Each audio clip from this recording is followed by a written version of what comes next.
Okay, welcome everybody. We're going to continue with chapter 3 and then start chapter 4 today. And as I mentioned in my note, we'll talk about the rest of the term, what's remaining of it, and how we're going to look at the case studies and the review and the final exam. All right. Anyways, so continuing with chapter 3, we have this question. The coefficient of correlation will be a value in which of the following ranges: negative infinity to positive infinity, -1 to 0, 0 to 1, or -1 to 1.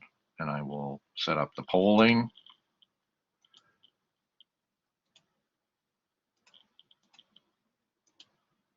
So if you can please vote.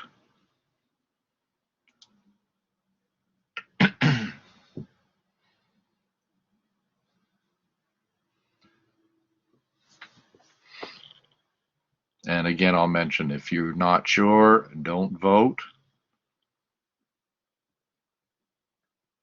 Just let me know that you are not sure.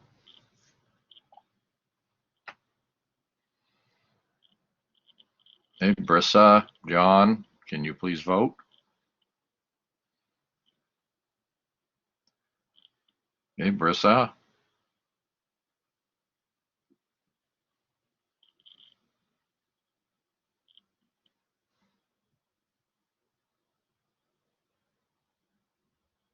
Are you not sure, Brissa? Okay. All right.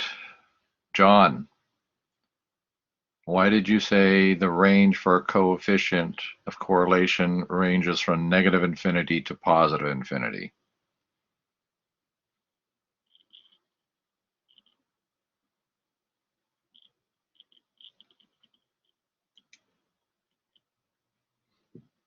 Do you have an answer, John?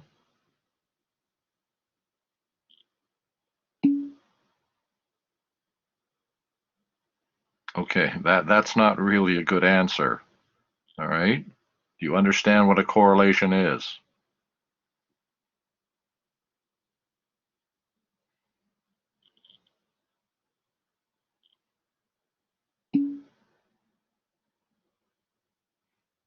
Okay. Let's see. Brissa, can you explain why you think it's from 0 to 1?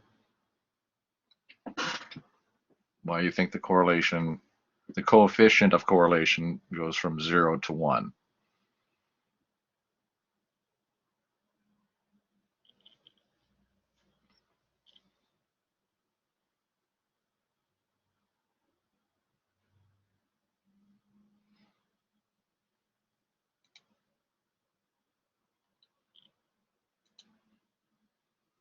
Brissa, are you there? Did you hear me?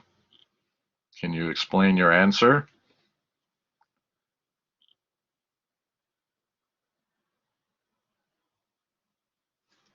All right, while waiting for your answer, Brenda, can you explain why you have D? Oh, yep, Brenda, okay, your answer is D. You think that the correlation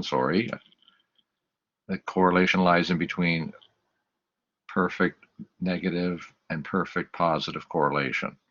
Okay, you mean -1 and +1. Right, okay. And Brissa, you still don't have an answer for why you picked C? Anyways, the correct response is -1 to +1. A correlation goes, that is the range of a correlation between variables. It can be multiple variables or it can be two variables. A negative correlation indicates a negative relationship. So if you think of it in the simplest way, when one number is, let's say, high or positive, the other number may be low or negative. That's what's referred to as an inverse relationship. And a positive relationship is when one number is high, the other number is high. Okay? And usually, and as I explained in class, anything above 0.8 or below negative 0.8 usually comes out to be statistically significant. Are there any questions about that? No? All right, we'll move on. So the coefficient correlation lies between perfect negative correlation, -1, and perfect positive correlation, +1. All right. How is the arithmetic mean related to the variance? A, variance is not related to the mean, but standard deviation is. B, variance has the square of the mean in its formula. C, they are not related.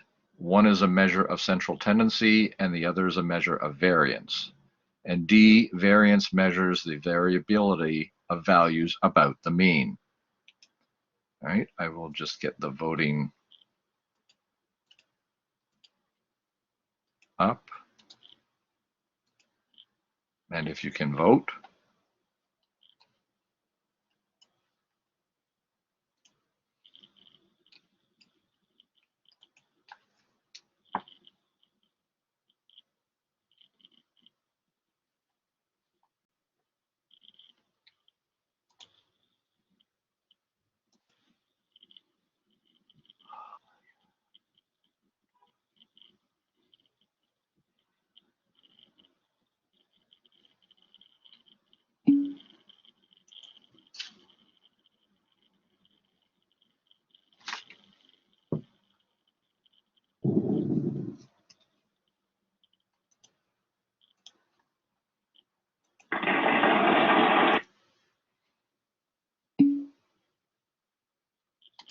Okay, Amir.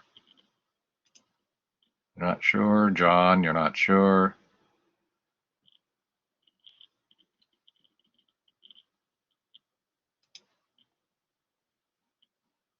Arbor, are you going to participate today? Can you just answer yes or no so I know that your answer is D because the measure of variance measures the variability of values. Okay. So Arbor, can you just indicate whether you're going to participate today? That would be very nice.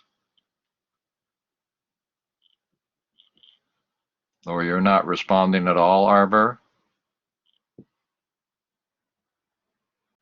Okay. All right. Wellington, why did you say C? Because the answer already answered. Like one measures central tendency and the other measure variance. So there Yeah. is no relation. There is no relation in that. Okay. Okay. However, that is true, but what does D say? Variance measures the variability of the values about the mean. Okay?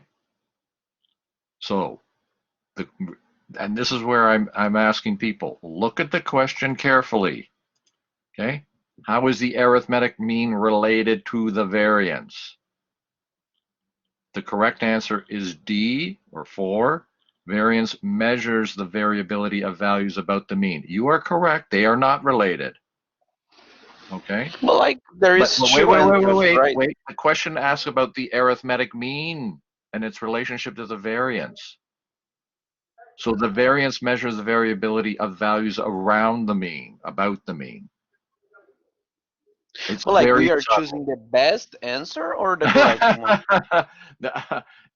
Because, like you said, it's correct. So No, it's there is the correct. other that is more correct than the other. It is more correct because it's talking about um, what the variance, its relationship. So it does have a relationship to the mean because it measures the variability about the mean.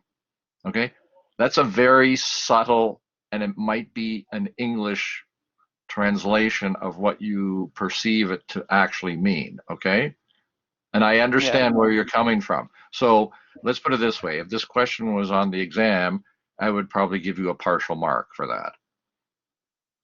Okay. Okay, I know. You know what? in statistics, it's very, you can see when the language of the questions is very subtle in the English that people can misperceive things, right? Okay, we'll go on to the next question. So when computing numerical descriptive measures from values that have been summarized by a frequency distribution, which of the following is most important to the calculation? The range of the frequency distribution, the standard deviation of the class intervals, excuse me, the number of class intervals in the frequency distribution, or number 4, the midpoint of the class intervals.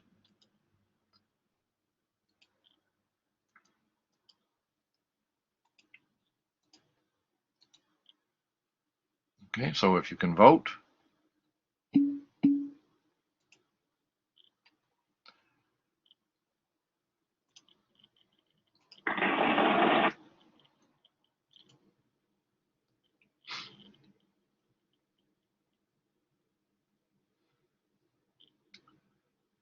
So try to read the question carefully. When computing numerical descriptive measures from values that have been summarized by a frequency distribution, which of the following is the most important to the calculation?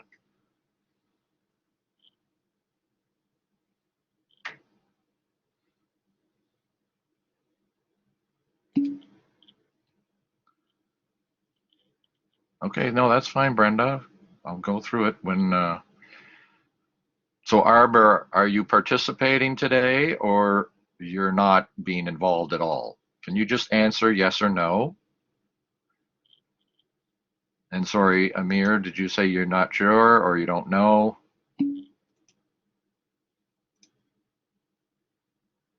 Okay. Well, if you think so, vote for it. And John, you said not sure, right? Okay. Yeah.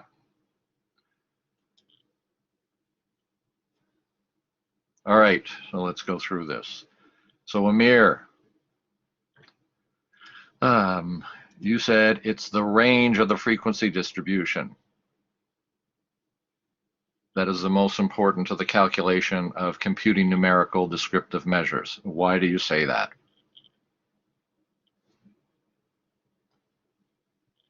Can you hear me okay? Yep, I can hear you. So because I think we use that for calculating mean and standard deviation somehow, but not sure. Like, No, you know what? You do not use the range for calculating that. Okay? So the okay, answer, the range of the frequency is not correct. You're not using that when you're calculating a numerical descriptive measure. Okay? All the range is telling you is what basically what is the dispersion of that class interval. Okay? Is that clear? Okay. Um, Wellington, you said number 2, the standard deviation of the class intervals. It's because like the standard deviations, you know, like as a frequency distribution, you know, like how as long one with the other class, you know, like which one is more frequently and the other not that much. Okay, and how does the standard deviation give you a numerical descriptive measure? It's because like it shows like a difference between one class to the other interval. Don't? But it can only show you the standard deviation. That doesn't tell you what its relationship is with each other. Oh, okay. So I Okay, the standard misinterpreted. deviation gives you. Does everybody understand? Sorry, let me phrase it differently. Is there anybody that doesn't understand the word magnitude?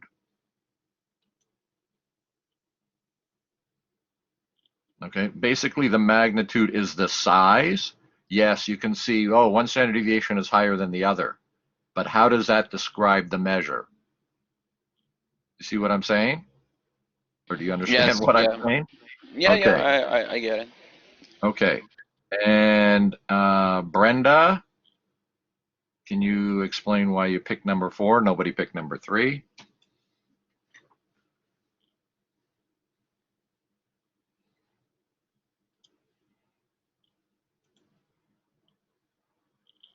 Brenda, are you there? Oh, you're not sure. Okay. Okay. Brissa, can you explain why you picked number 4?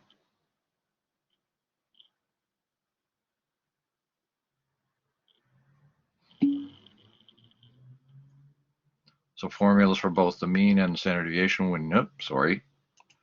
So Brissa said formulas for both the mean and standard deviation when using frequency distributions rely on the midpoint of the class intervals. And Brenda, you're saying yes, it does not make sense. Because what you're doing is, number 4 is correct. What you're doing is, when you're doing the calculation, okay, you're summarizing it, because this has been using a summary of a frequency distribution. So you're summarizing it. So what you're doing is, in the calculation, you are taking the midpoint of the class intervals to see what kinds of difference there is descriptively between the classes. All right. Okay, so formulas for both the mean and standard deviation when using frequency distributions rely on the midpoint of the class intervals. Okay, next question. The difference between a data value and the arithmetic mean of a sample divided by its standard deviation is called the empirical rule, B, mean variation, C, coefficient of correlation, or D, z-score. And I will get the polling up.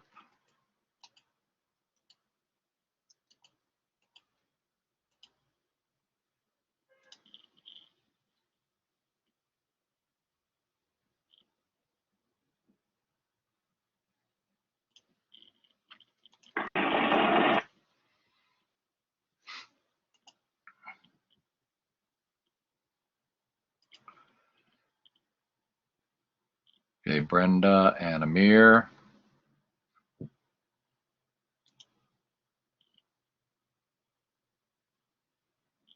If you can vote.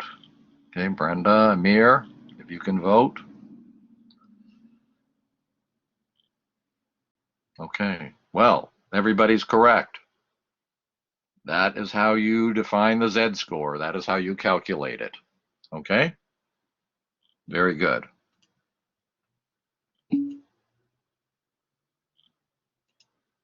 So the z-score indicates the number of standard deviations by which a value lies above or below the mean. And remember, this is all on the website. Okay, next question.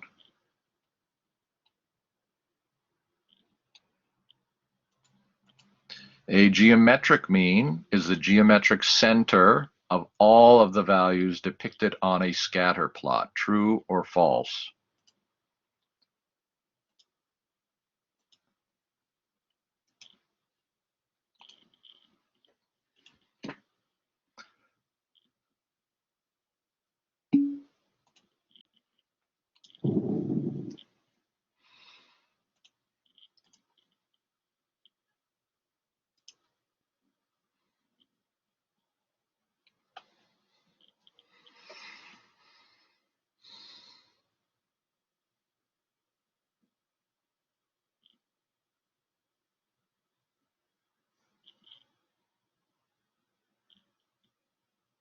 Hey, Tony, John, if you can vote.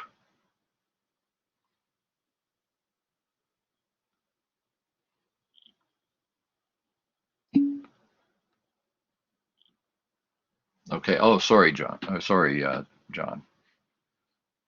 Okay. So we have 3 people yes, true, and 2 people no, false. Amir, why did you say this is true? I would say because with geometric mean, because we describe the data over time. So Over time. yeah, Okay. Okay. Where does time come into a scatter plot?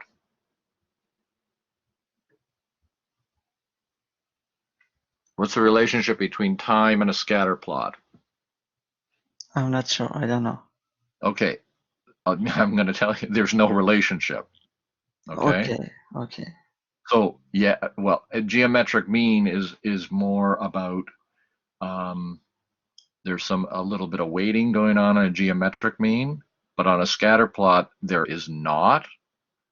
Okay.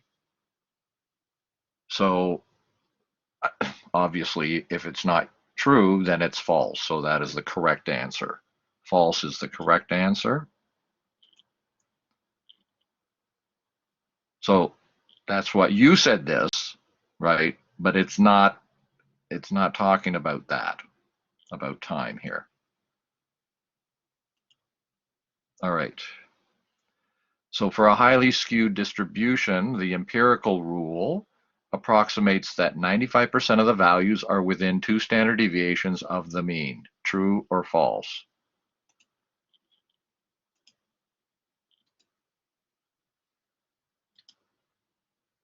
Oh, sorry.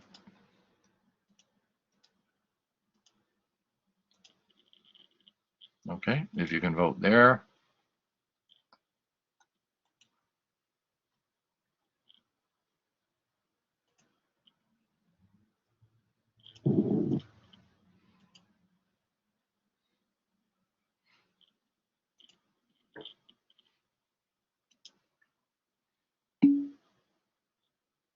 Okay, John. Uh, let's see. John Ramos, can you explain why you said true?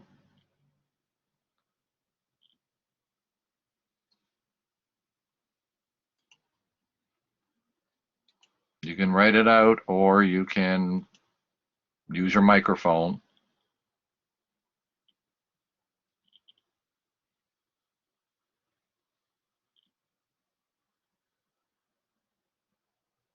Okay, you don't want to do that. Wellington, can you explain why you said no? You said for me like to pay attention on details. So You this bet. rule is applied on a bell curve. So it's not Aha, a bell curve, right? exactly. Exactly. And that's why read the question carefully. It tells you a highly skewed distribution. This only works on what Wellington described, a bell curve, which is a normal distribution. So the correct answer is false for this. Okay? You got to review this. All right? Review the standard, sorry, the empirical rule and Chebyshev's rule. Okay? Very important. See, 95% would be correct if the distribution was bell-shaped. The empirical rule cannot be applied to all distributions. Only Chebyshev's rule can be used for any type of distribution. Okay. Again, it's reading the question. All right. 6 randomly selected customers at a shopping center waited 4, 5, 4, 2, 3, and 0 minutes in the checkout line. The median wait time is 4 minutes. Remember, median. Is this true or false?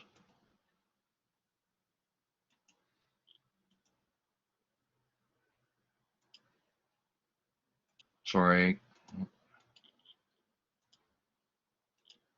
Okay, so if you can vote on that.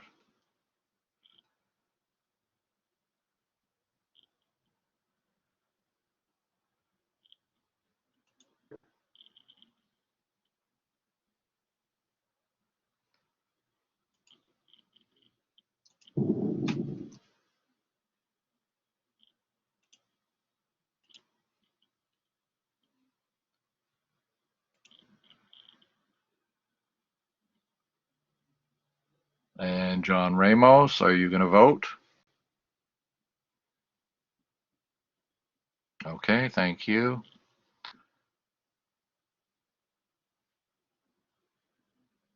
Okay. John Ramos, if you want to explain your answer? Can you explain your answer? You can do it in chat or you can do it on the microphone. But it would be nice if you responded. Median is the middle number. Okay, that's correct. So why is this true? What's the middle number here? Okay, there's 6 numbers.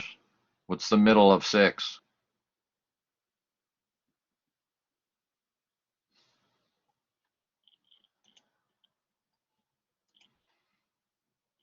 How do you calculate the median? Ah, you see. Okay.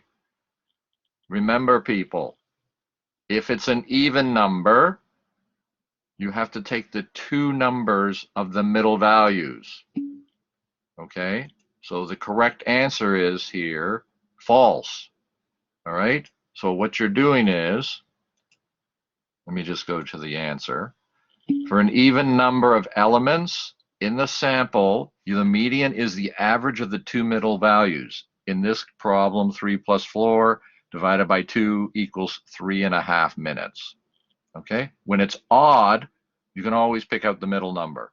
When it's even, you have to do this calculation. Okay? All right. So this, I want responses from people. So could the empirical or Chebyshev's rules apply to samples as well as populations? And if so, can these results be applied to their populations? And if you can explain your answer. So go at it and just tell me what you think, either chat or you can use your microphone.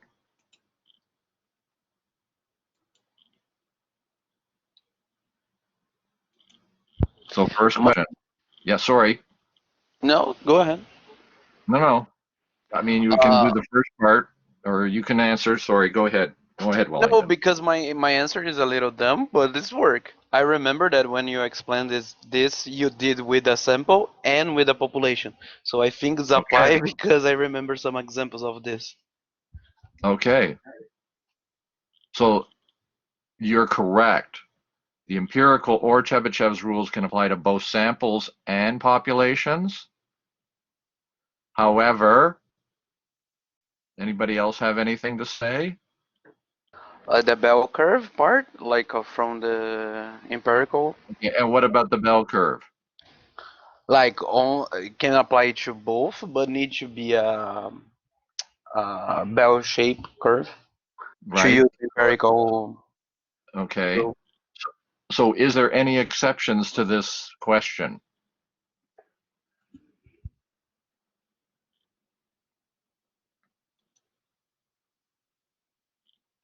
I mean, you said it, Wellington, but can you say it in terms of what is the exception? I said about the bell curve, right? Or not? You did. However, remember, what is this asking? Samples and populations. Can it Yeah. apply to both? Yeah, I think yes, yes. As I said, like yes, because I remember you did some examples with a sample and a population. So yes, I Right. think it apply. Okay. So this, again, this is sort of subtle.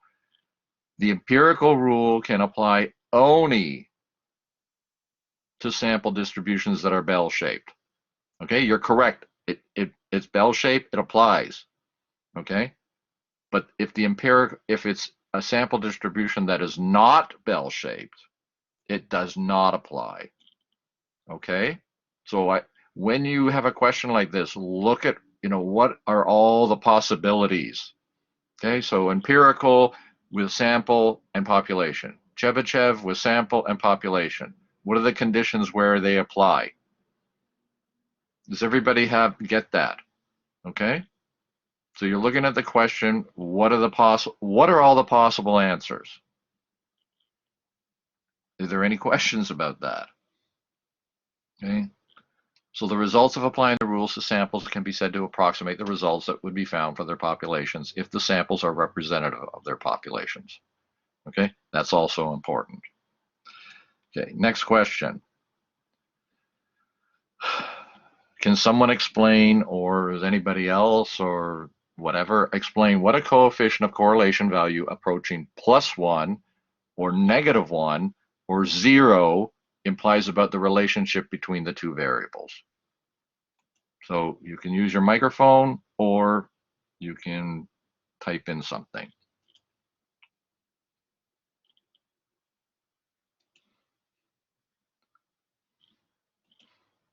So approach it. What's the first one?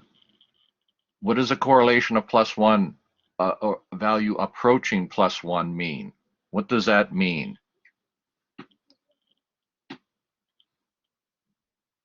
Anybody?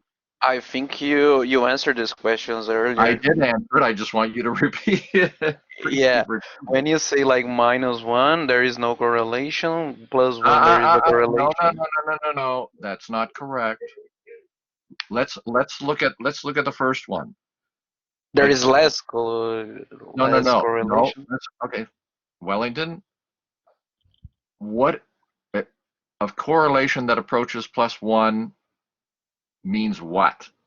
What does that mean in terms of the relationship? That the two coefficients have a good relations No, between don't them. say good. We don't use words like that. There Okay. are If positive if correlation. okay, so if you have a correlation between A and B, and say it's 0.99, what is that saying about the relationship between A and B? And it I, can be I only anybody say else. good, but I know that is no good. But they have a positive, like they. How can I say that? Can anybody help Wellington here? Anybody want to help Wellington? Okay, I will explain. Okay, so if I have a correlation between two variables, A and B, and it's 0.99, it's almost what's considered a perfect relationship, right? Because if A goes up, B goes up. If A goes down, B goes down. Okay? That is a relationship of +1. Okay? A relationship of -1, you don't call it imperfect, you call it inverse. It's an inverse relationship. So when say A goes up, B goes down. When B goes up, A goes down. Are there questions about that? Any questions about a +1 or a -1 relationship? All right. Can anyone tell me what a 0 correlation means? Everybody should get this one. They don't have a correlation, so like No, they A do have a can go correlation. No, no, no, don't say that. They do have a correlation. It's approaching 0. But what does that mean in terms of their relationship? that one coefficient don't. Yeah, you got it. Continue, continue. I'm trying to think of the word. Like one coefficients don't have like the linked with the other, so like they can vary Okay, there's different. no relationship, right? The correlation is so tiny. So if you see an example with a tiny correlation, say it's 0.01, okay? There is no relationship between the variables. So if A goes up, B could go up, B could go down, B could stay the same. There's no relationship. Okay. Any questions about that? Any questions about the correlation? Okay. So, I mean, this is part of the answer. So for example, the number of hours that power is available may be a causal factor for the amount of heat and light in a room, and the amount of heat and light may be strongly correlated, but this does not indicate that heat is the cause of light or vice versa. That is the other thing that's most important in a correlation. Correlation does not indicate a cause, okay? So if there is a positive relationship, like close to 1 for A and B, It does not mean that A causes B or B causes A. There is just a relationship that is strongly, in your words, Wellington, connected. Okay? They're connected, but you have not explored whether one causes the other or the other one causes the other one. Okay? So I want that to be clear to people. So the same for a negative one. You can't say there's any cause, and for zero, there's no cause for saying something else occurred. This is just a relationship between variables. All right? All right. So, a criminal prosecutor has 5 cases coming through. Sorry, that's supposed to be trial, not trail. She spends 4, 3, 6, 5, and 6 hours preparing for each. Determine the sample mean and the sample standard deviation for the number of hours spent preparing a case for trial. Sorry. Okay, so I don't know if people have their calculators or they don't have their calculators. I'll just wait, about a minute, and if somebody hasn't calculated anything, that's fine. But as I remember, sorry, not as I remember, as I mentioned to everybody, please have your calculators with you when you're going to do the exam. That's important. And please have all your formula sheets and the tables, Z table and T table. Okay. What do you mean by Excel? I don't know what you mean, John. You mean, can you use Excel to answer a question?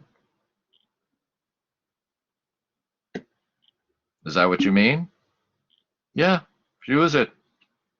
I'm just telling you it's going to take up time. All right. Has anybody got an answer here? All right, let's just go. So the arithmetic mean is equal to the sum of the values. We add up the values, 4 plus 3 plus 6 plus 5 plus 6, divided by the number of observations, which is 5. We get 24 divided by 5 equals 4.8 hours. And the variance is equal to the sum of the squared deviations around the mean divided by 1 less than the number of values in the sample. So if we square, this is the mean. If we take the differences and square it and sum them, we get 6.8 divided by 4 equals 1.7, and that's the variance. Yes, Wellington. Can you explain more about how do you calculate the sample variance, like to get It tells 6.8? you Like, right here. Okay. So like for example, you take 4, take minus 1, so it's 3, and then you go to the square, that's yeah, 9, and then you add the value. yeah, okay, right. But what you're doing is you're taking the difference between that is equal to the sum of the squared deviations around the mean. So how far away is 4 from 4.8? Ah, okay, 0.8. 0.8, right? And then 3 from 4.8 is 1.8. 6 from 4.8 is 1.2.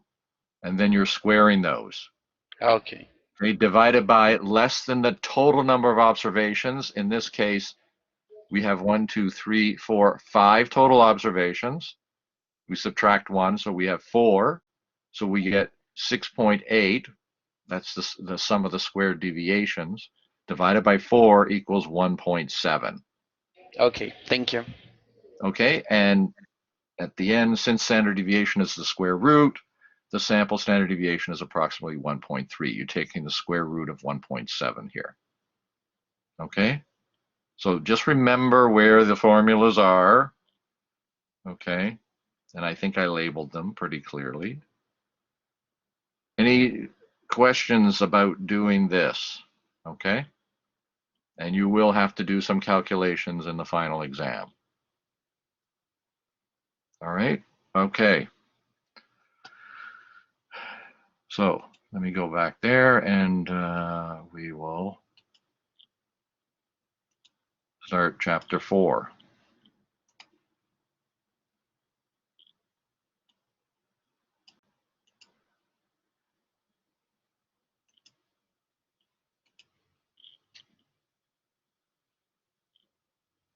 Okay, I don't know why it's doing that.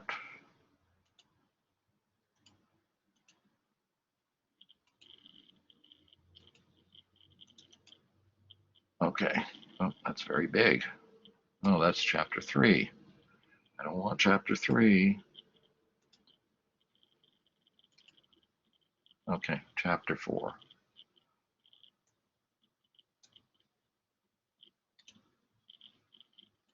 All right.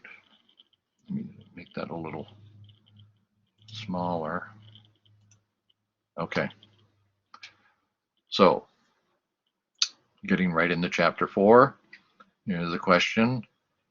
You observe 1,000 leaves falling from a tree and record whether they land with their top or bottom showing, and find that 583 or 58.3% land with their bottom showing. What approach to probability does this represent? Okay, you can forget about B because we didn't talk about a priori. So let me just get the voting.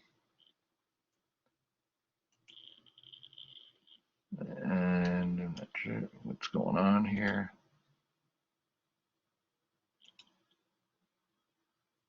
Oh, interesting. Sorry.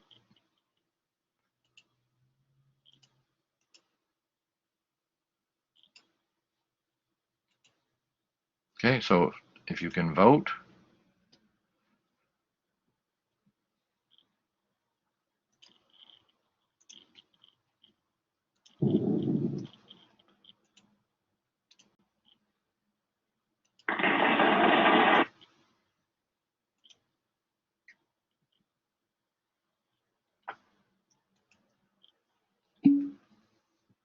Okay, John, you're not sure? All right. So, congratulations, everybody is correct. It's empirical probability. Good, because you're actually calculating this and you are doing the calculations. So very good, excellent. This is an example of empirical probability because it is based on observed data. You are the observer. Okay, John, you've got to review this, okay? All right, next question. Instead of observing the falling leaves as in question 1, you analyze a number of leaves and how they fall and predict that about 60% of the leaves will land with their bottom showing. What approach to probability does this represent? A priori probability, which is basically you're deciding before you even do anything. 2, empirical probability. 3, subjective probability. Or 4, none of the above. This is just a physics problem. But if you're good at physics, great. Oops.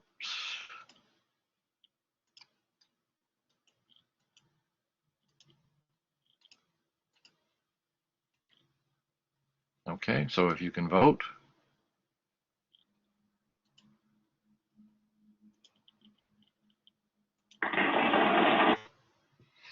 Remember, read the question carefully.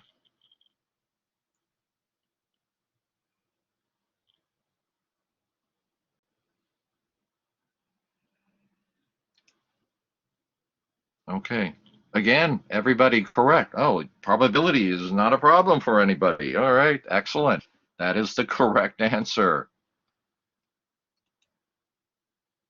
Subjective probability is where you predict the occurrence of an event based on your past experience and opinion, when an a priori or empirical probabilities are not available.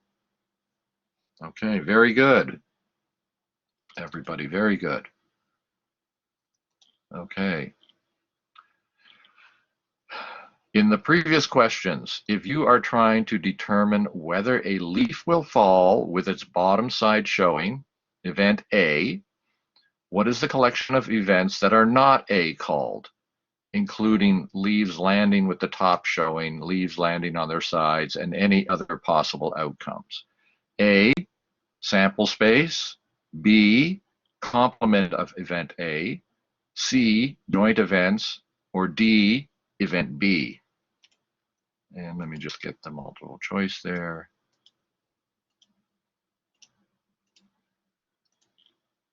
Okay, so if you can vote.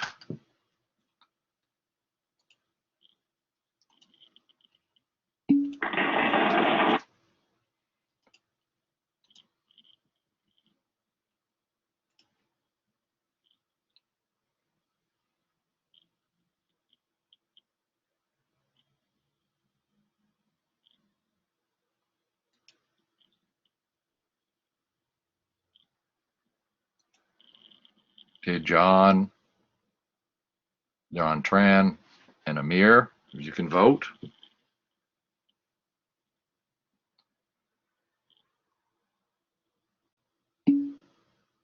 Okay, you're still thinking. Oh, you said you're not sure. Sorry, John Tran.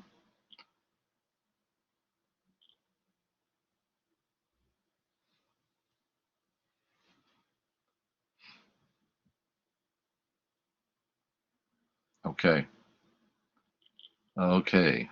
So, John Ramos, you said it's a joint event. Remember, what is the collection of events that are not A? You said it's a joint event. Can you explain why you said it was a joint event? You can use the chat or you can use your microphone.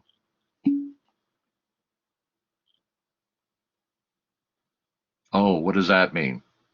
What is you just realized what? It's not a joint event. Why is it not a joint event?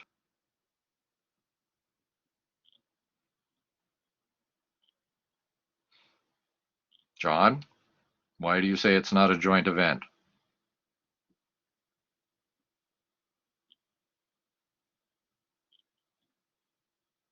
Do you know why or you don't know why? You can just say don't know, or you can tell me why. You're not sure why. Okay.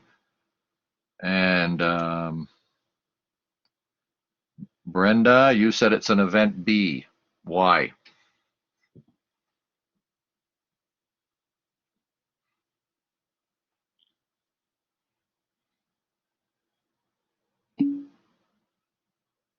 Ah, but no, that is true. But in this case, event B doesn't mean that it's related to. Remember, this is saying the collection of events that are not A. I see what you're saying. You're labeling that. Okay, so that can be a misperception based on the question.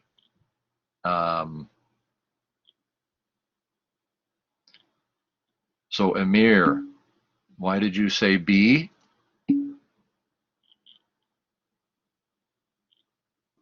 Amir? Yeah, I was wondering between sample space and A and B, but we don't care about sample space. We don't want to calculate the sample space. So what we are gonna do is we have two data sets. One is event A and one is event B actually. So what we are gonna do is we're gonna like minus from A from the one From the that is total. the whole sample space. That is Yeah, gonna that is why we're gonna get the event B that is the other side of the maple leaves, the leaves. right.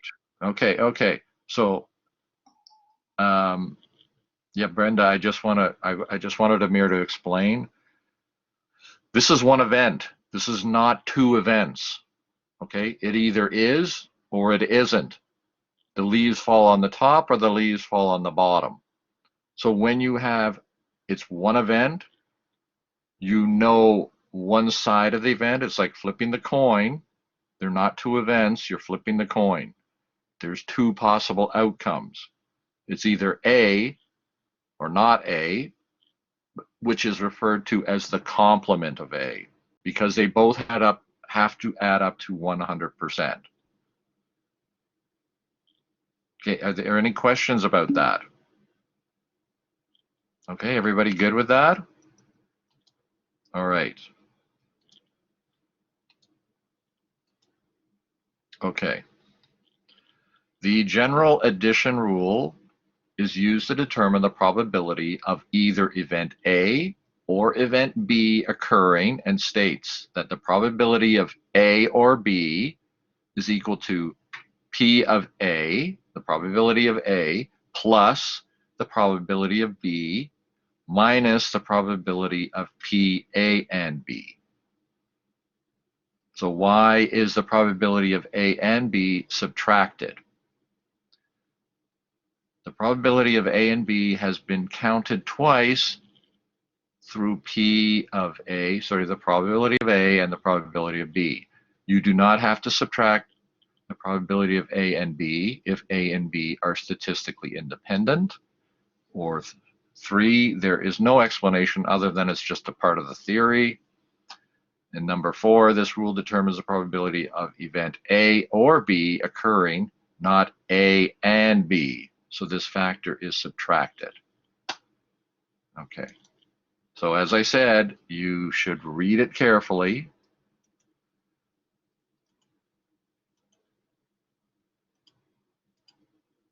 So think about when you fill in your answer.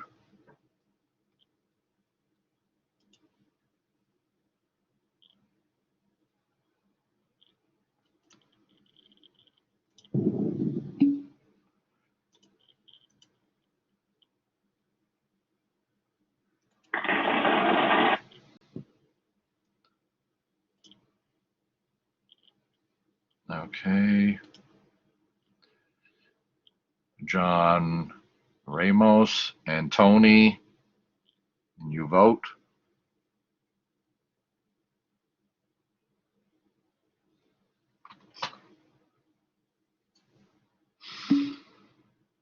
Okay, Tony, you don't know. All right. Okay. Okay. Amir, or sorry, John Tran, you said number 4. The rule determines the probability of event A or B occurring, not A and B, so this factor is subtracted. Is that correct? And why is that correct?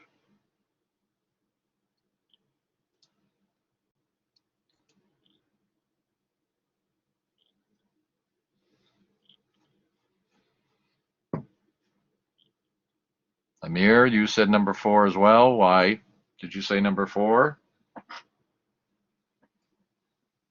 I would say because we need A or B, so we need to eliminate the intersection of our data set. So we're gonna take out A and B, and so we're gonna get the result that we want. So Okay, you're partially correct.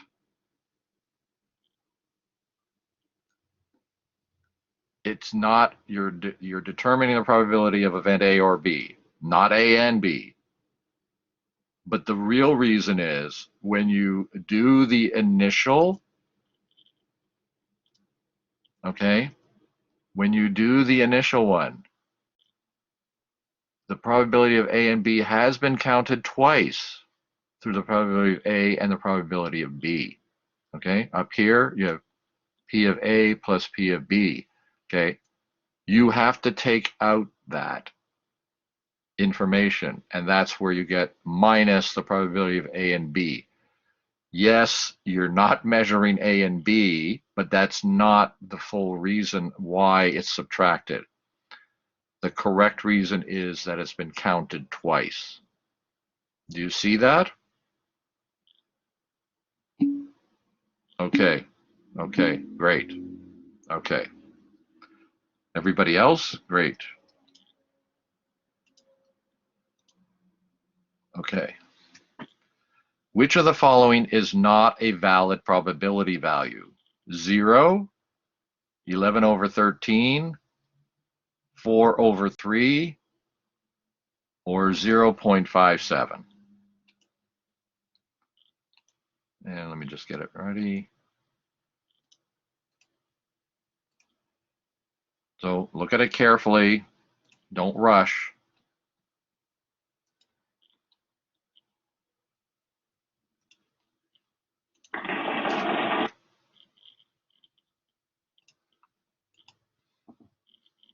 So which of the following is not a valid probability value?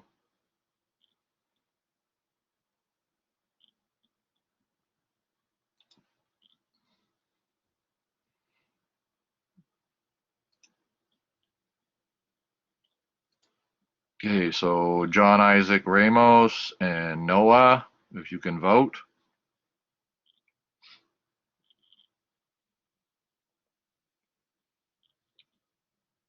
All right. Okay, so John Tran, what is the minimum and maximum values of a probability?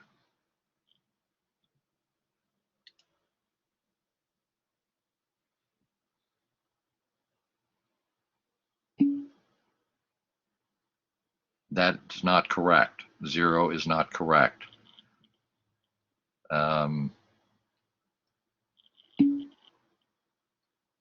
Brenda, that is not correct either. Inclusive. What does that mean, Brenda?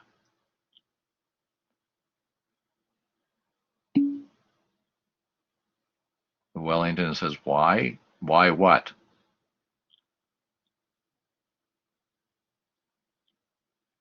What's the minimum and maximum values of a probability, of a valid probability? Yeah, you can. It's 0. Okay.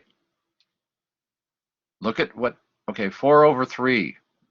What is that in terms of a percentage or a value if you convert it? 133%.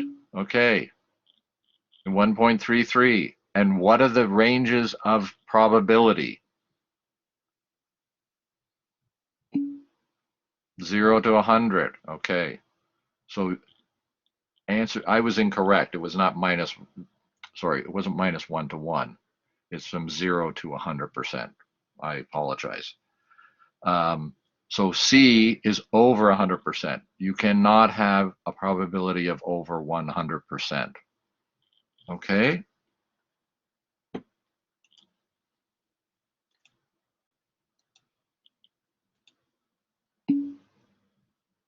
Yes, 0 is a probability. 0 chance of it happening. Yes, it's C. Sorry, Brenda. Yeah, it's C. Okay. The number of permutations of X objects selected from N objects is always greater than the number of combinations of X objects selected from N objects. Is this true or false?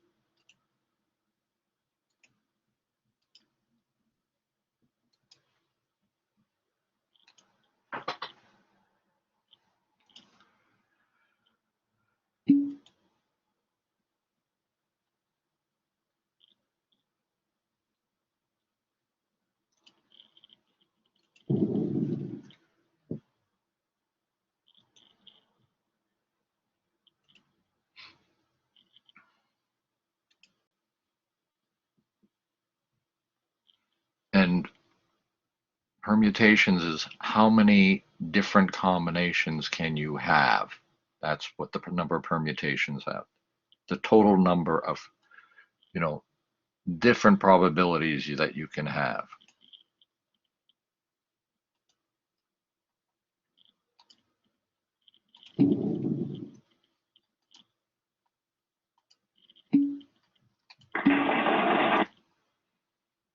So what it's saying is, okay, Amir, you're not sure. Noah, you're not sure.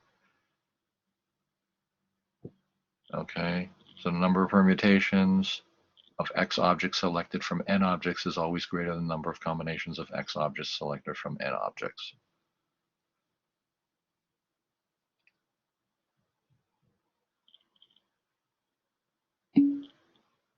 Okay, John, that's great. Thank you.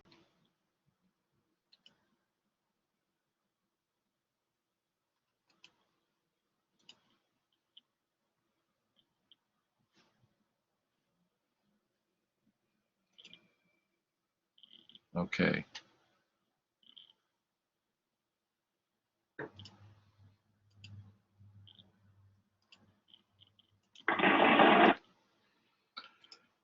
Okay.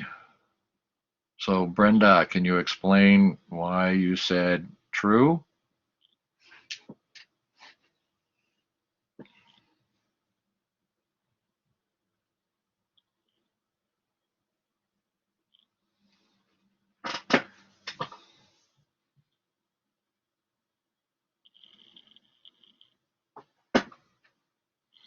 Brenda, Tony, or Wellington, can you explain why you said true? Okay, you're not sure, but you think it was true. It's a guess. Okay. Wellington, Brenda, why did you say true? I may interpret it wrong, but I think like when you have the object, Yeah. like when you change it, there is more combinations in the change it than the real the number, you know? Ah, okay, okay, okay. All right. So, I mean, you're correct, and you stated it. So when the order of the selected objects is important to the problem, there will be more possible outcomes than if the order does not impact the problem. Okay. I don't know if you remember that video where the guy was showing, um, rolling the dice or having some number. Remember, he went through and he did it by the order, right?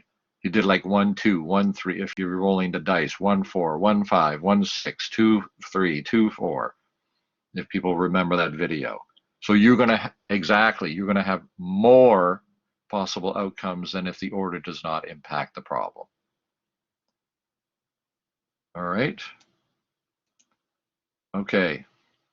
So the probability of A or B is equal to the probability of B or A. Is this true or false? And let me get the,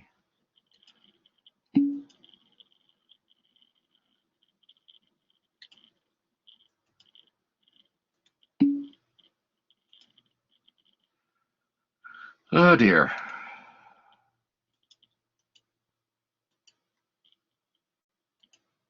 Okay.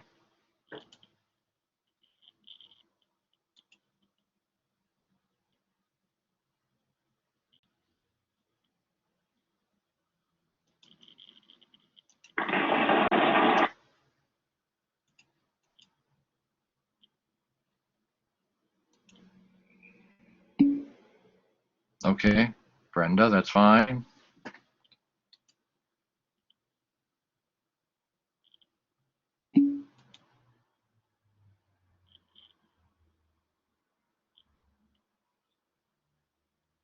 Okay. Can people, sorry, if people are not sure about this, Amir, John Ramos, Noah, Siddhartha, and Wellington. If you can vote, if you're not sure, just tell me.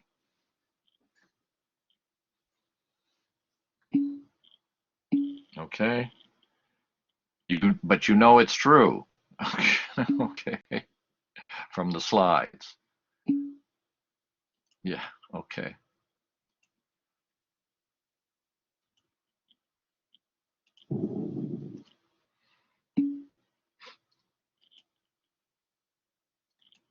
All right. So let's go over this. So why do you think it's true, Amir?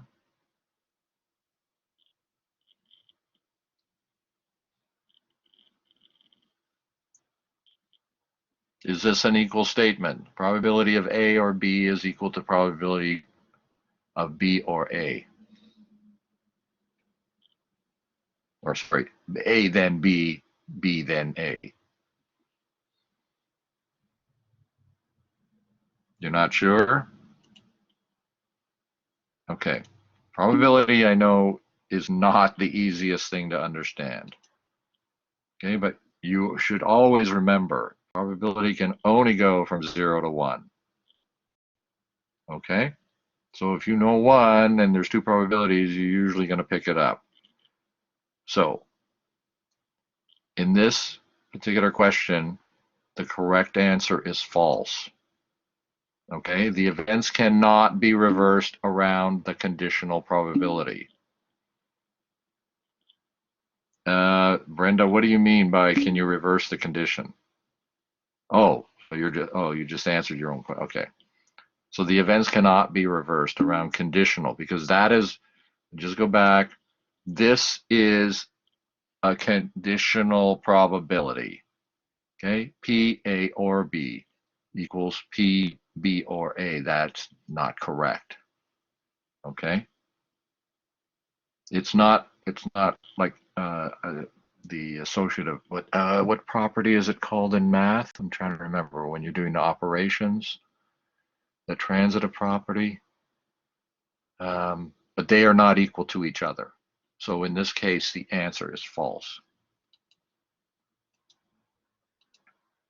Okay.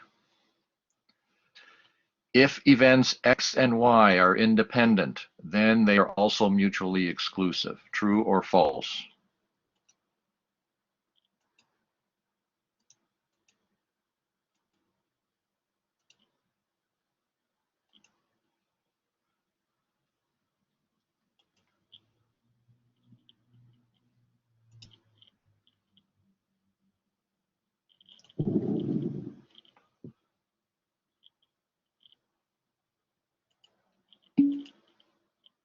Okay, John.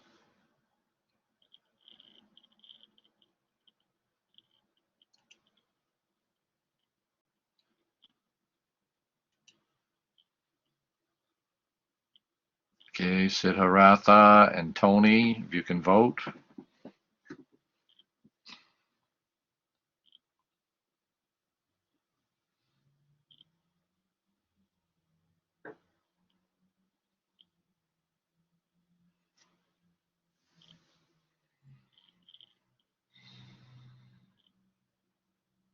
Okay, Siddhartha, can you vote?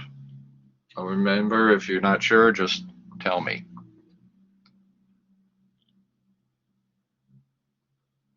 Okay.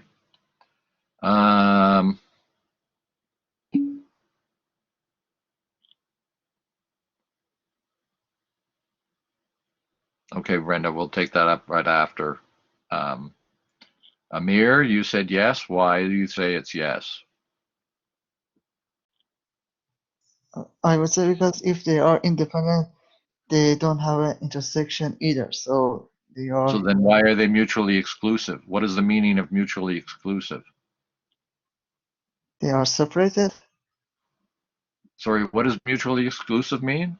like they are separated from each other. No, that means they're together. Oh, okay. So my bad. It is false. Ah, yeah, okay, okay. So Brenda has provided the answer.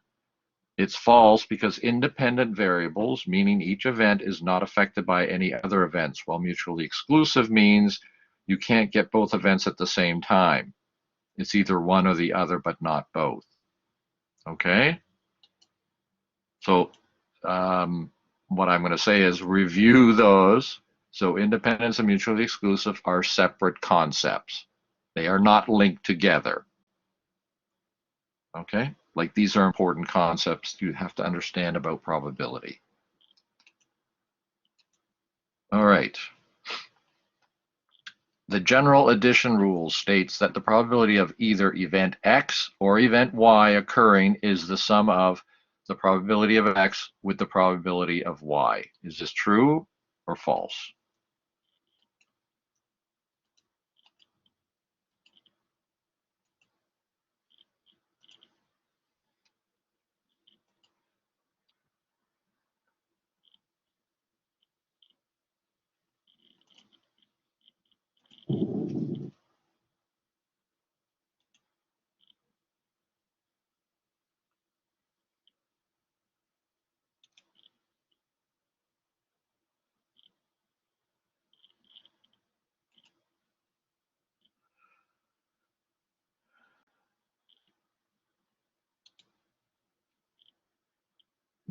Noah? Okay, that's fine, John.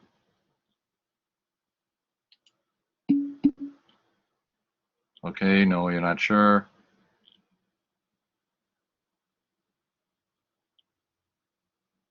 Okay. So let me see. Tony, why did you say it's false?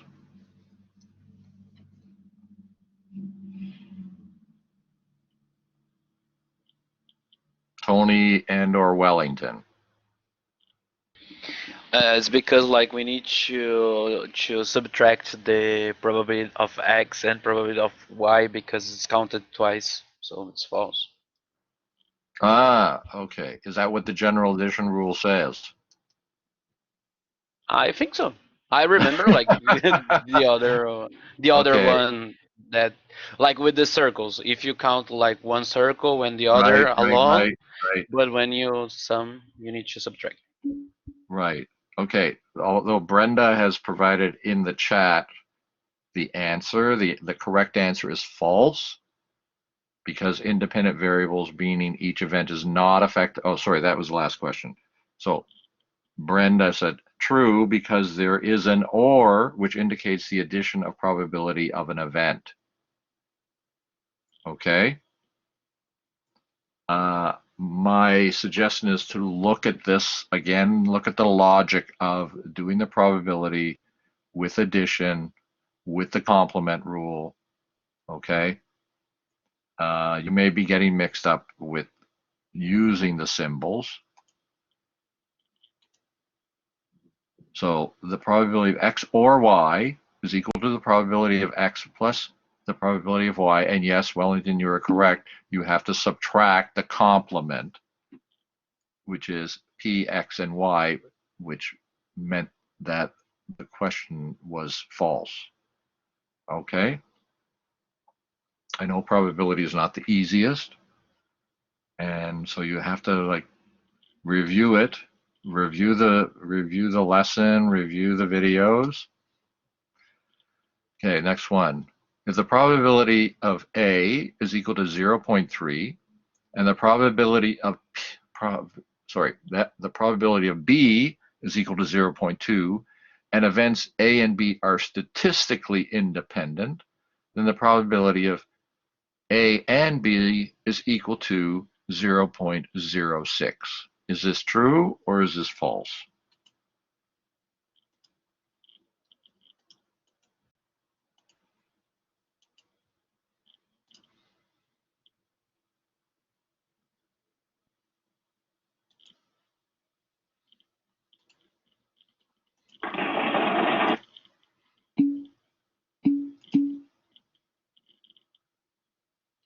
Okay, thank you for telling me if you're not sure.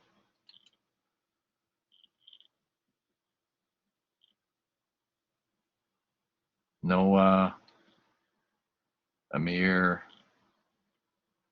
Brenda.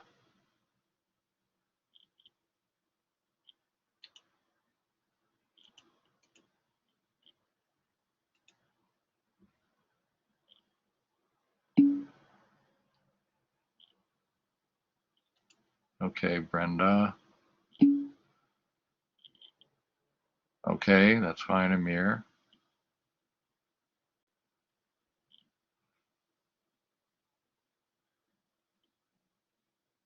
Okay. All right. Okay, Brenda. 0.3 multiplied by 0.2. Not sure. Don't want to guess. Okay, Noah. All right. Well, nobody said no. The people that say yes, it is yes. And those people that said they didn't know thought it was yes. So it is yes. Okay, so it is true. All right. For independent events, probability of A and B is equal to the probability of A times the probability of B.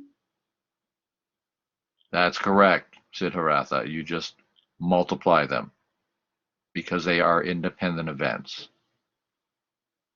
Okay? I'm just gonna, review chapter 4. Okay. If an event is in set R but is not in set S, okay, If an event is in set R but not in set S, which of the following statements is true? The event is not in the union of R and S. The event is in the union of R and S. The event is in both the union and intersection of R and S. The event is in the intersection of R and S. So I'll get you to decide.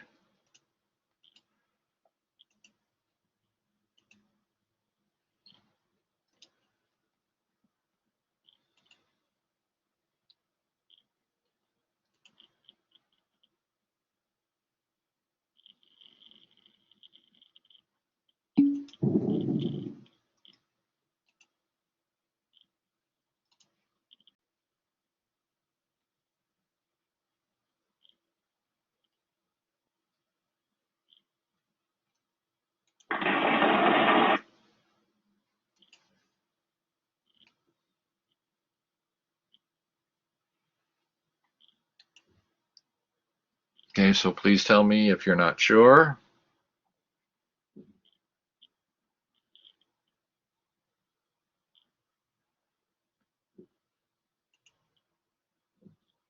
Okay, John.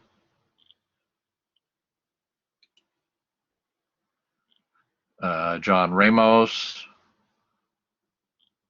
can you vote? Or if you're not sure, just send me a message. Okay, you're not sure. All right, so we actually have a split. 3 people said A. Okay, the event is not in the union of R and S. And 3 people said B, the event is in the union of R and S. Okay, so if an event is in R, but not in S, which of the following is true? When you have a union of 2 sets, what does that include? What does that include? Okay, Amir? Yeah, because choice because B is technically is correct because union is is R combining R and S. Correct, correct. So the definition of union is combining R and S. So the B is correct, I think, because Yes, so B is correct. Okay, yes, so as Amir said, you have a set. It's R. It has a whatever, all the events in R. You have another set, S. You have all the events in S. Okay? They're not in either of the sets. But if you put them together, which is the definition of the union, that means you have all the sets, which in this case means that B is correct. The event is in the union of R and S. Does anybody not understand that?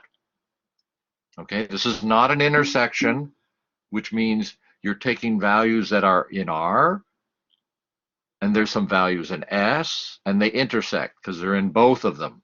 And that is the intersect, not the union. Okay? Sorry, I had a quick question. You said the answer is B. The event is in the union of R and S. The event is in the union of R and S, yeah. But if the event is only in R and not in S, how would it be in the union of R and S? Because you're combining the 2 sets. Yeah, or you're combining. That's what the Okay. union means. The union Yeah, means but the union, when you unionize only this, like if you think of it as like 2 circles joining together, the center of the no, circle. no. Oh, no. Okay. When you have no, you're thinking of an intersection. Yeah. When Oh, you yeah. have when you have 2 separate circles, it's like one on top of the other. No, correct. You're right. You're right. Sorry, my mistake. Okay? No, Yeah. you got it. I want everybody to understand the logic there. Yeah, because like the union is everything from R and everything from S. And if you Correct. yeah, got it.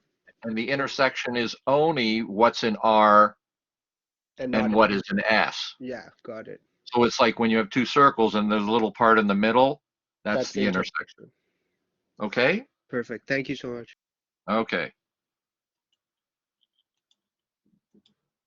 All right.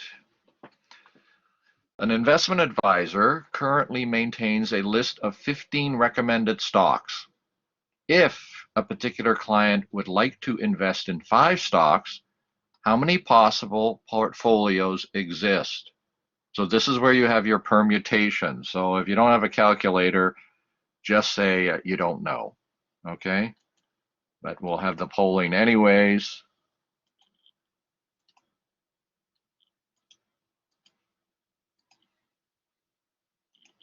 And this is where you will have your calculator.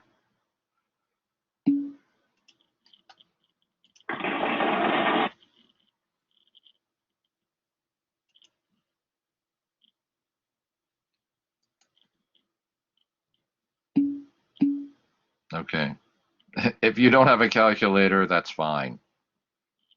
So I'll just give you the answer. Okay.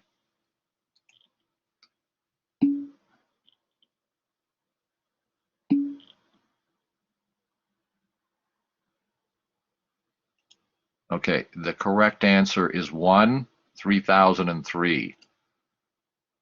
And that is a combination that should be calculated. Sorry. So look in the text about what that calculation is to get this combination where it's 3003. Okay? It's not going to be 360,000. Okay? So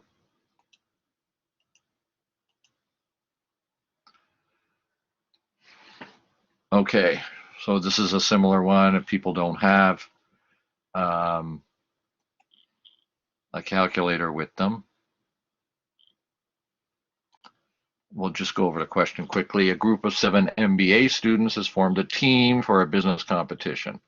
They must elect a project manager and a treasurer. In how many ways can these 2 officers be elected? Okay, can someone give me the logic that they think would be involved in selecting the project manager and the treasurer? What do you have to do? If somebody just wants to explain it, then we'll do the mathematical answer. 7 members times 2 positions. You just said okay. All right. Anybody else?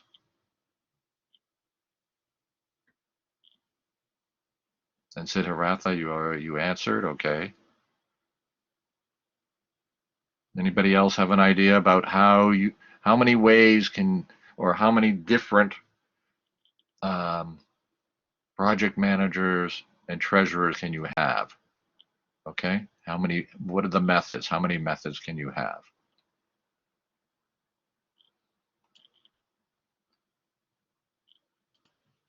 Think about it.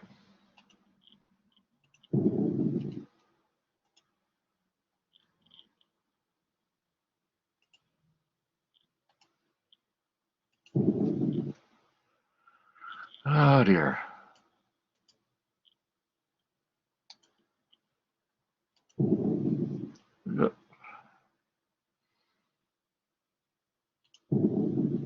Oh yeah.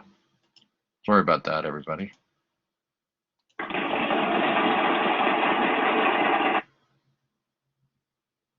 Okay. So the correct answer is 42. Okay. So we look at it here because a project manager and treasurer have different responsibilities. Order is important, and the corresponding number of permutations should be calculated. All right. So basically, what you're doing is you're taking the 7 total people minus 1 is 6, multiply the 7 times the 6, you're going to get 42 permutations here, combinations. Okay? So if you're thinking about it in your head, if you remember the video, you would have, you designate the 7 people with a number 1 to 7. So 1 with 7. Are there any financial calculators? No, you just have to refer to the formula, which should be in your formula sheets.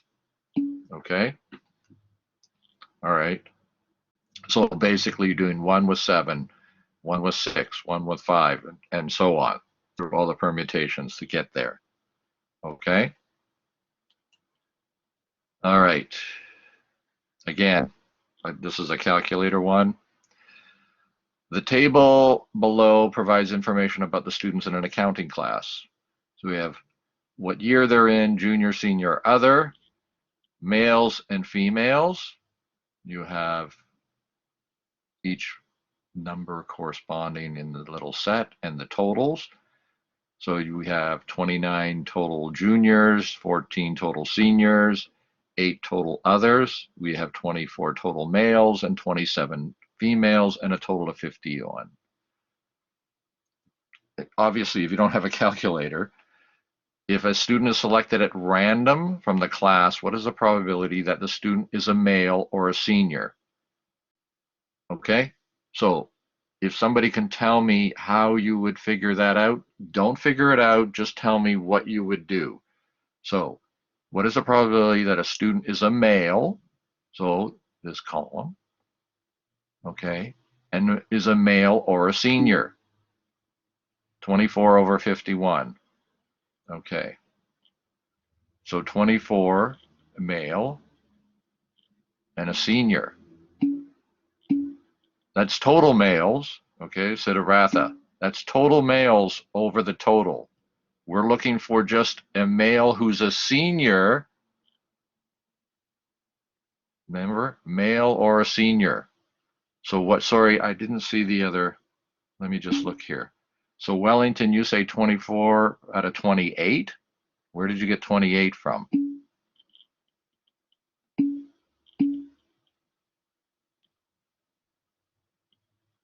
Wellington, where'd you get 24 out of 28? No, I add all the values, but I saw that is the total is 14 for senior. Yeah, So I'm sorry. No, I no, added like 14 plus 6 plus 8, so I add yeah, more than enough. okay. So Siddhartha, you said 8 out of 51. Does everybody agree with that, or does people? So you have 8, they're males. You have 8, they're seniors. The total is 51. 8 out of 51 is the probability that it is a male or a senior and a senior. Okay, so let's see if that is correct.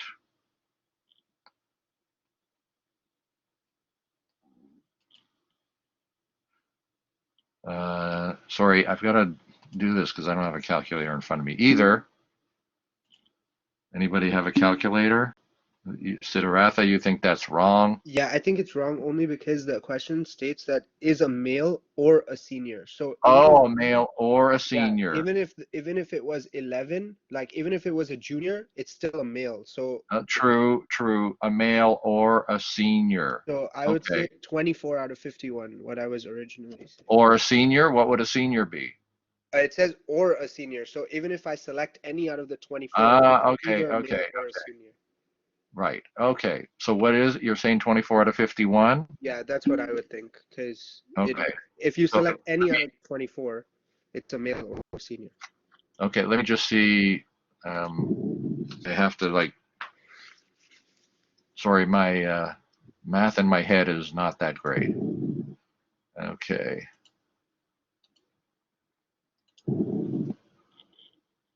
And okay. So the correct answer is 0.588. Sorry. So we have the application of the general addition rule. The probability of male or senior equals probability of male plus the probability of senior minus the probability of male and senior. Okay, does everybody see that logic? The probability of male or senior equals probability of male plus the probability of senior minus male and senior. Now you're correct. You're correct. Okay, so why, okay. Does that give you that number? Noah? 588. Okay, so it's 30 out of 51 because you have to subtract the male and the senior from the formula. Oh, I think it's because there are 24 males and there are 6 seniors that are female. But it's not about females. It is, because it says male or a senior. It doesn't say Oh, I'm the sorry, senior sorry, has sorry, to be a sorry. male. You are sorry. You are correct. I don't know why I was looking at. You're correct. So it's 24 from the male and then 6 from the senior of female. So 30 out of 50. Right. So 30 out of 51 then. Yeah. Okay. So if you get a problem like this, please, please look at what it's asking. Even I wasn't looking at it. I was, it said a senior. Well, it could be female seniors, which is 14. And, you got to subtract that as well in there. Okay. Thank you. All right. So if the probability of A and B equals 0, then either probability of A or the probability of B must also be equal to 0. Is that true or false?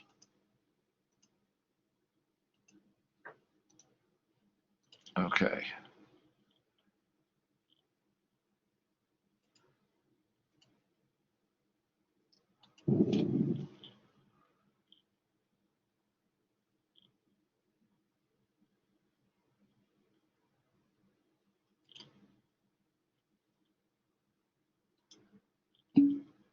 Okay, Brenda, thank you.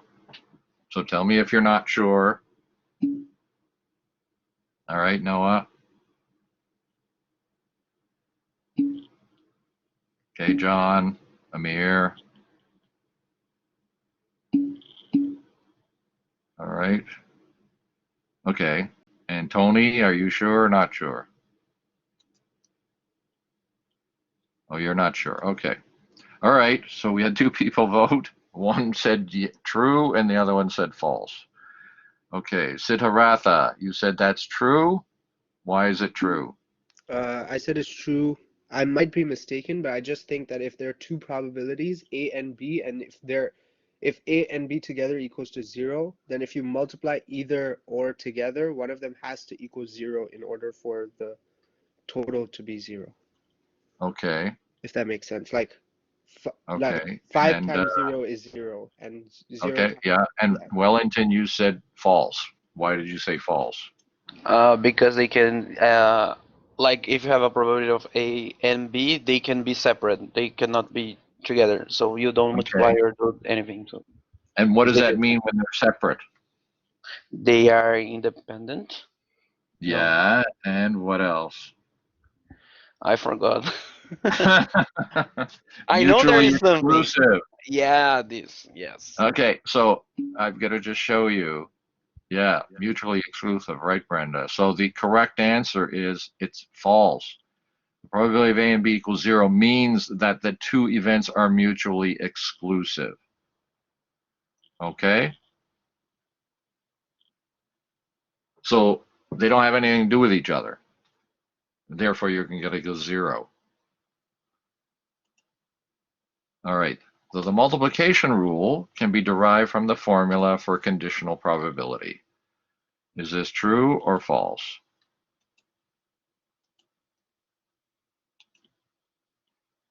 And again, if you're not sure, don't vote. Okay, Wellington. Siddhartha.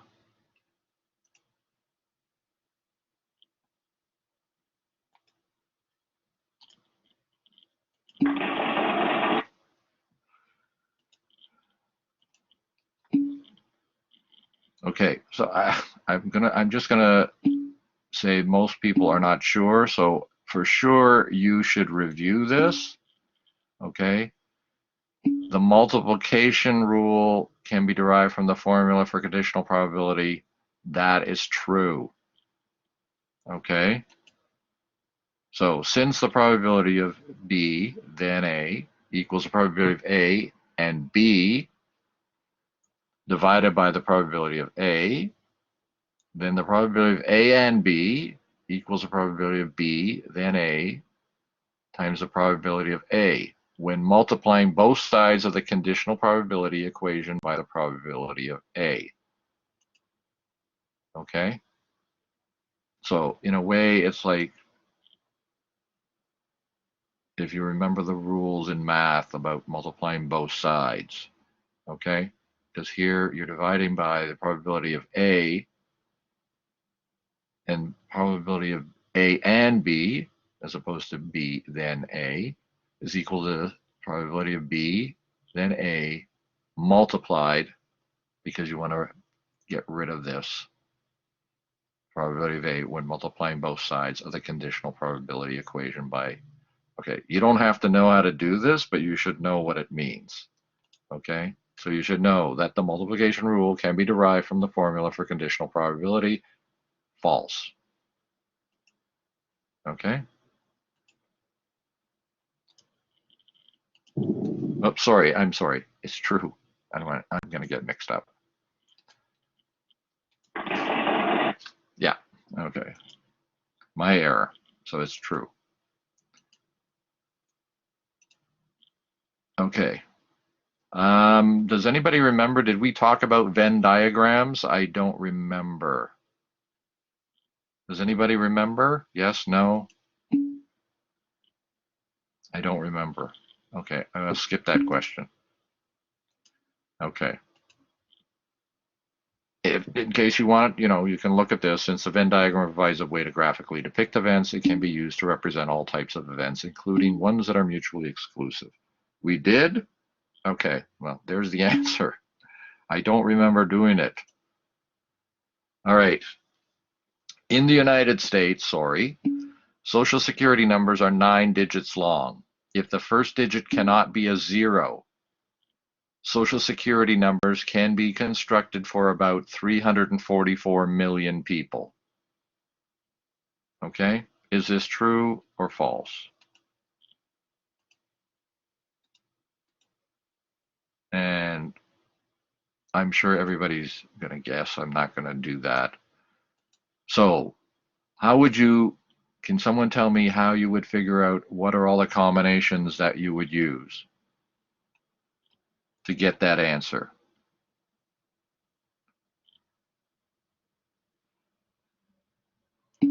Anybody? 8 multiplied by, yes, Brenda?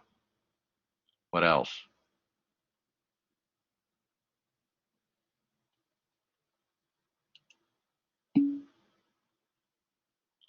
9 raised to the power of 8. Correct. Is a few more than 344 million Social Security numbers. You're taking all the possible combinations. All right? So 8 times 9 to the power of 8. Right? Because you have 8 remaining numbers. You have to have a total of 9 numbers, 9 digits long. Okay? And the exponent is going to be 8 in this case, which is going to give you 344 million. That's why it's important that if you bring your calculator, okay? This one looks the same. All right. This is a different question. The table below provides information about the students in the accounting class. A student is randomly selected from the class. Given that the student is female, determine the probability that the student is also a senior. So it's similar to the other question. So what would it be in terms of the calculation? You don't have to figure out the calculation. If somebody can just say what it would be, 6 over 51. Okay. The student is female. If the student is also a senior, 651. Does everybody agree about that one? Yes, no? No, Wellington? What do you say?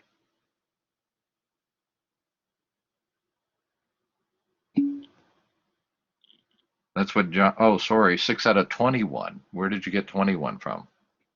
If you get the 6 females that is senior, you need to 6 subtract females from that the are total. senior, yeah, From the total, you get 21.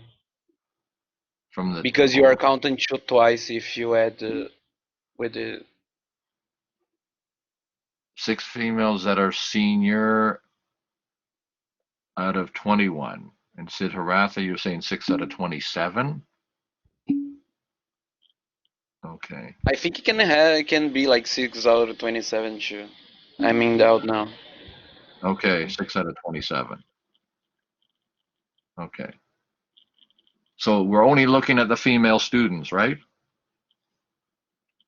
Yeah, I think it's 6 out of 27 and not 6 out of 21, just because like if you get like say 60% in a test, you say I get 60% out of 100, not 60 out of 40. You know what I mean? You don't subtract. Yeah, yeah, yeah. Yeah. So that's why I think it's 6 out of 27 because we're only considering females and females that are senior. Right. Okay. So if we look here, so the conditional probability states that the probability of a senior and a female is equal to the probability of the senior and the female divided by the probability of just females. Okay? So it is 6 out of, but yeah, 27. Right. Okay. Okay, we'll just do one more. Same table. So this time a student is randomly selected from the class. Determine the probability that the student is a female if it is known that the student is a senior. You know that the student is a senior. So what is the probability that it's a female?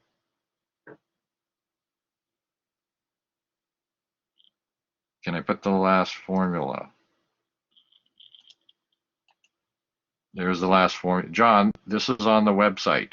You can look at it in the chapter 4 review. Okay, so what is going to be the formula for this one?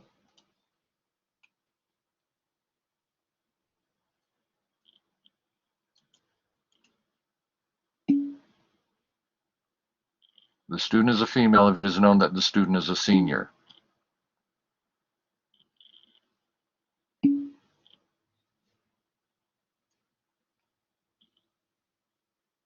Determine the probability that the student is a female. You don't know whether the student is a female, but you know the student is a senior. So how many seniors are there? There's 14. Okay. So it should be 6 out of 14, right? If it's females. 6 divided by 14. But you are counting at the whole, not only females, and because like a random select from the class. Okay, but Wellington, you know that it's going to be a senior, right? It tells you. You know the student is a Yeah. senior. Okay. So, No, you know that she's a female. well, you No. don't know. You have to determine the probability that the student is a female. So, what would be the probability that it's a female out of seniors? Yeah, that's right. I get it. Okay. Oh, sorry, the number's not in there? Okay, because people have been figuring it out. So the conditional probability of a female, then senior is equal to probability of female and senior divided by the probability of senior. So the people that figured it out, that number is not there. Is that correct? You're giving me different numbers, so I apologize. In the test, are you going to provide it like if it's like multiple choice like this, are you going to provide it in decimal form or is it going to be like 6 out of 14? Like is it going to be No, it'll probably be in decimal form. Okay. All right? Okay. So let's just see here. I just want to see what the next, okay, we'll stop there. So I have a couple of questions. So, okay, so today is December the 4th. We are doing the chapter 4 review. And I'm going to send a note to everybody probably on Sunday. Okay, so theoretically, if we do the same rate that we're doing this, if we do it Tuesday, we would do chapter 4 and start with chapter 5, and then next Friday we would do chapter 5 and then 6. And then the following Tuesday, we would do 6 and 7. And then that's the last week. And then theoretically, we would not finish the review. Okay, so my question is, because I have office hours on Mondays and Wednesdays from 10 to 12, and I don't know any of your schedules, obviously. I can continue the review next week on Monday, Tuesday, Wednesday, and Friday, which would mean we should be finished by next Friday. So I want to know if that is some kind of possibility for people, because otherwise we will not be finished the review, which means you have to go through the rest of the review yourself. That's fine if that's what you want. If not, if you want us to have this kind of a session to go through the review. So just right now, let me do a quick little poll. And what I'll do is,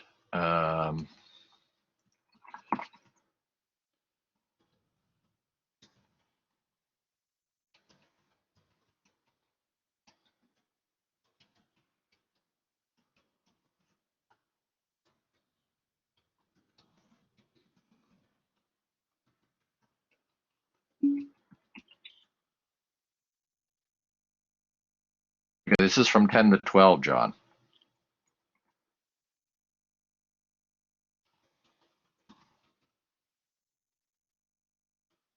Okay, so I put that up. So if people want to tell me what they want to do,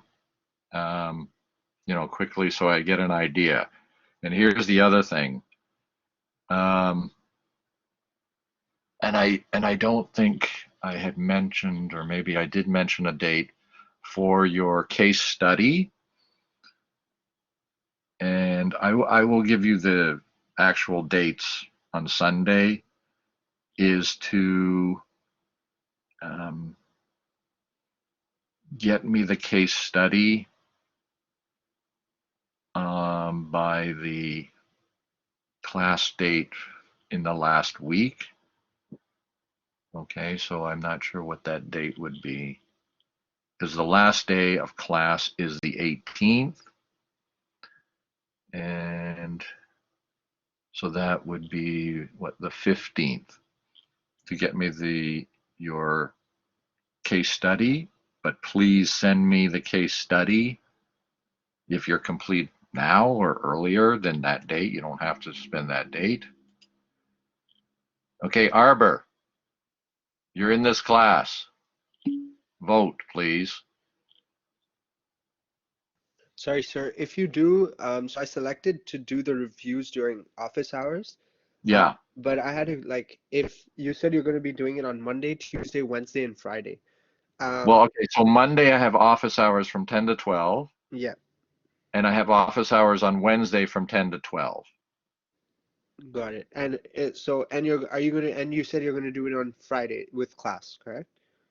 Oh yeah. No, so next week it would mean that we would do the review for 4 days, right? Monday, Tuesday, Wednesday, Friday. Correct. So my question was, I said to do the review, but what if I cannot make it on like 2 out of the 4? Like if I can make it on Monday and Friday, but not Tuesday and Wednesday, would that be okay? Are you not available in the class time on Tuesday? Yeah, Tuesday and Wednesdays I have classes like from 8 a.m. till 5. So Yeah, but isn't this one of your classes? yes. Oh, on Wednesday. Sorry. Yeah, it is one of my classes on Wednesday. Sorry. Then Tuesday I won't be able to make it. No, Tuesday we have our class, Okay, not Wednesday. I'm confused. Tuesday and Friday is our class, correct? Tuesday and Friday. Yeah, so then I wouldn't be able to make it on Wednesday. Okay. Yeah. So like You know if what? just one of the days that I have like full classes and that stats is not one of them, that day I wouldn't be able to make it. Okay. So, Well, guess what? We have a vote, and Arbor does not want to vote. I'm not sure why not. We have a split. And so if I only do the reviews during the class time, it means we will not finish the review. Now, you have the alternative to do the review, and you can, it's on the website. I think it's called Course Review. I will send everybody a note.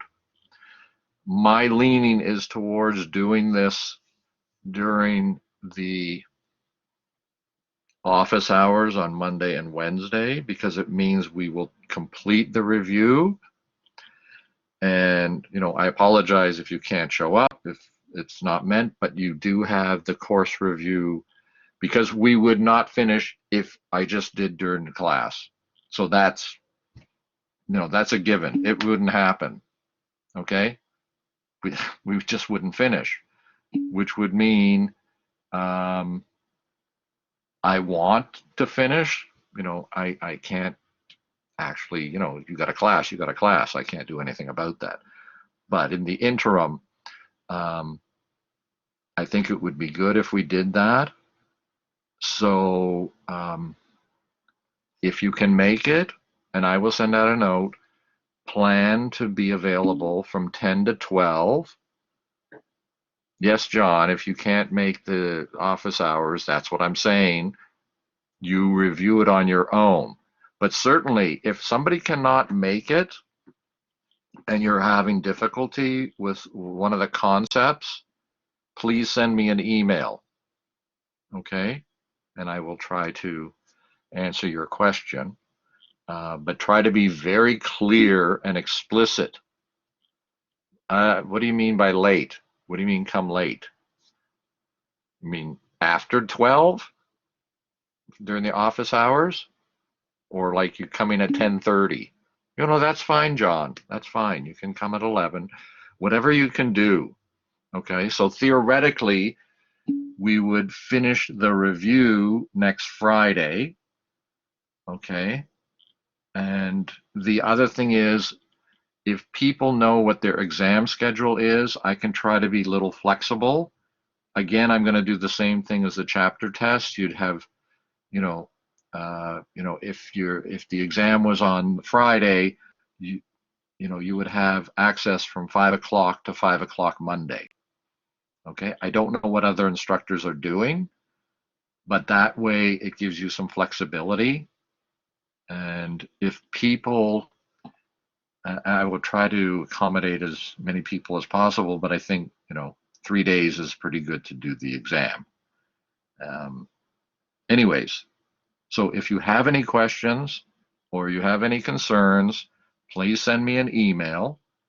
So just as a reminder, and I will send out an announcement either tomorrow or Sunday going through all of this and how we'll do this. So if those people that can make it, we will continue with chapter 4 on Monday from 10 to 12. And you access the office hours the same as you access the course. So you go to Collaborate, there should be something that says Monday office hours, and you join that session.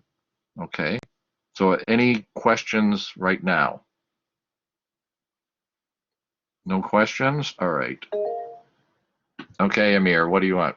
Yeah, I want to What's ask your you question? about I want to ask you about case study. Can we submit the case study December 18, 2 weeks from now? No, no, I told you it was due the 15th. Okay. And I believe that I had said earlier, much earlier, it wasn't going to be due on the last day of class because I have to get the grades in. Okay, so you've had since week 8 to work on it. I think that's a lot of time. Okay, if you've got problems, send me an email. All right. So, hopefully everybody will have a good weekend. I don't know what your other course load is like. Hopefully you complete that. Yes, Brenda? Oh, okay, Siddhartha. Brenda, your question? Would the exam have the same format, multiple choice or open-ended questions as our chapter test? I'm going to send that info out on Sunday, just so that it gets to everybody, those people that weren't here. Okay. But I'll just give you a hint. Yes, there will be more open-ended questions. So you have to basically understand the concepts, which is sort of like what we did today with probability. Okay. So remember, this is sort of like a final review of all chapter 1 to 8, and it's, evaluating your understanding of the concepts, and in some of them, how to apply them. Okay? All right. Everybody have a good weekend. And for some of you, I will see you or talk to you or interact with you on Monday. Okay?